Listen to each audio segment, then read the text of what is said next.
મલ્લિકાર્જુન ખડગે જે રીતે ખડે પગે રહીને એ લોકો ચૂંટણી પ્રચાર કર્યું છે। એક મિનિટ માટે રોકી રહ્યો છું। જામનગરથી પણ સમાચાર 93,000 મતની લીડ પૂનમબેન માડમની જામનગરમાં 1 લાખની નજીક છે। જામનગરમાં પણ ક્ષત્રિય આંદોલનની અસર જોવા નથી મળી। ક્ષત્રિય આંદોલનની અસર રાજકોટ બાદ જામનગરમાં હશે તેવી વાતો થઈ હતી, પરંતુ 1 લાખ મતની લીડ સવારમાં થોડું એક્શન હતું કે જ્યાં આગળ થોડા પૂનમબેન આગળ પાછળ ચાલી રહ્યા હતા, પરંતુ એક તરફી હવે જોવા મળી રહ્યું છે। 1 લાખની લીડ। વાત પૂરી કરશો તમે। गिरते वही है जो मैदान जंग में लड़ते हैं। હું આ વાત કરું છું। અમે લોકો બહુ જ ઉત્સાહથી લડ્યા છીએ, બહુ જોશથી લડ્યા છીએ અને નરેન્દ્ર મોદી સાહેબની ગેરંટીઓની સામે લડી રહ્યા છીએ।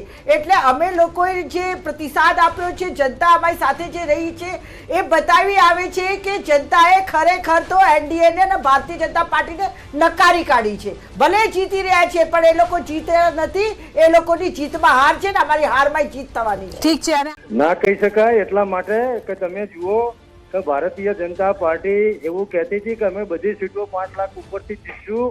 અત્યારે તમે ટ્રેન્ડ જોઈ રહ્યા છો કે 2-3 સીટ સિવાય બધી જગ્યાએ એ લોકો 20,000, 30,000, 50,000 આટલા મતોથી આગળ છે।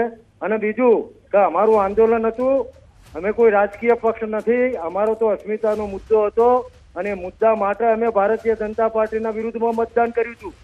એટલે ગુજરાતમાં પહેલી વખત ક્ષત્રિય આંદોલનની અસર થઈ એવું કહી શકું એટલા માટે કે પાટણ અને બનાસકાંઠા બંને બેઠકો ભારતીય જનતા પાર્ટી હારી રહી છે।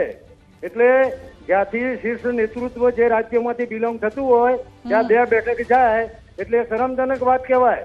અને ક્ષત્રિયોની જ આપ જે રાજકોટમાં તો અસર ન વર્તાય ને કરણસિંહજી। આ ભલે બનાસકાંઠા પાટણની વાત કરી રહ્યા છો, રાજકોટમાં જે મુખ્ય મુદ્દો હતો એ તો ત્યાં તો હિટ ન કર્યો।